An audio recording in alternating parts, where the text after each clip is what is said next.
वो झूलों को देखकर मुस्कुराई, मगर उन पर बैठने से हिचकिचा रही थी। मैंने भी जिद नहीं की। हम पार्क से निकलकर एक ढाबे पर बैठे थे कि मैंने महसूस किया एक शख्स हमें बराबर घूर रहा है। उसकी दिलचस्पी मुझसे कहीं ज्यादा मरियम में थी। मैं वैसे लड़ाई झगड़े से गुरेज करने वाला शख्स हूं और शहर की ये बातें आम हैं, मगर उसका घूरना अब नाकाबिले बर्दाश्त होता जा रहा था। वो शख्स अब फोन पर कुछ लिख रहा था, फिर अचानक फोन कान से लगाकर कहने लगा, हाँ रे छबीला, बहुत बड़ी खबर है तेरे लिए, स्टेशन पे आ, सब बताता हूँ। ये कहकर वो फोन बंद करता है, हमारी तरफ देखना छोड़ देता है और ढाबे से बाहर चला जाता है। मरियम इन तमाम बातों से बेखबर थी, मगर मेरा दिल एक अजीब से बेचैनी और खदशे में गिरफ्तार हो चुका था। हमने जल्दी से खाना खत्म किया और मैं उसे लेकर बाहर निकल आया। रास्ते में मुझे लगा कि कोई हमारा पीछा कर रहा है, मगर जब भी मैं पलट कर देखता सब कुछ आम ही लगता। समझ नहीं आ रहा था कि ये मेरा वहम था या हकीकत। तकरीबन 1 घंटे बाद हम घर पहुंच गए। उस वक्त मगरिब की अजान हो रही थी। मैंने मरियम से कहा कि मैं नमाज पढ़ने मस्जिद जा रहा हूं और सख्त हिदायत दी, कोई भी आए दरवाजा मत खोलना, अगर मेरा नाम भी ले तो कहना कि नमाज पढ़ने गया हूं। आधे घंटे बाद जब मैं वापस आया तो मरियम खौफजदा और सहमी हुई थी।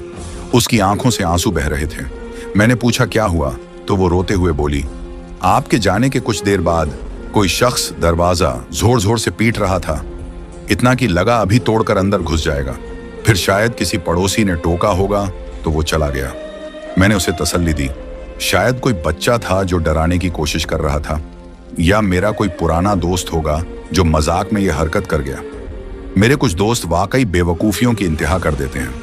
मैंने पड़ोसियों से दरियाफ्त किया तो उन्होंने बताया कि मेरे मस्जिद जाने के बाद 2 अजनबी लोग आए थे, जिन्हें पहले कभी मोहल्ले में नहीं देखा गया था। लोगों ने उन्हें शक की निगाह से देखा और उन्हें मोहल्ले से खारिज कर दिया। ये सुनकर दिल में हलचल सी मच गई। आखिर वो कौन थे और हमसे क्या चाहते थे? अगली सुबह जुमा था और उस दिन मैं हमेशा घर पर रहता हूँ, क्योंकि जुमे के दिन मैं रिक्शा नहीं चलाता। मेरी नई नवेली दुल्हन को आए अभी 1 महीना भी मुकम्मल नहीं हुआ था। सो हर रोज की तरह उस रोज भी मैं हलवा पूरी लेने के लिए निकला। जब वापस लौटा तो देखा दरवाजे पर वहीं 2 अजनबी खड़े हैं और पूरे जोश से दरवाजा पीट रहे हैं। मैंने ठंडे लहजे में पूछा, कौन हो तुम लोग? तो झल्ला कर बोले, तूने हमारी छोरी को अपने घर में छुपा रखा है। मैं हैरत अज़दा रह गया। कौन छोरी? मैंने कहा, मेरे घर में तो सिर्फ मेरी बीवी है और उसका नाम है मरियम। वो बोले, हमें सब मालूम है, वो हमारी बीवी है। तूने उसे जबरदस्ती यहाँ कैद कर रखा है।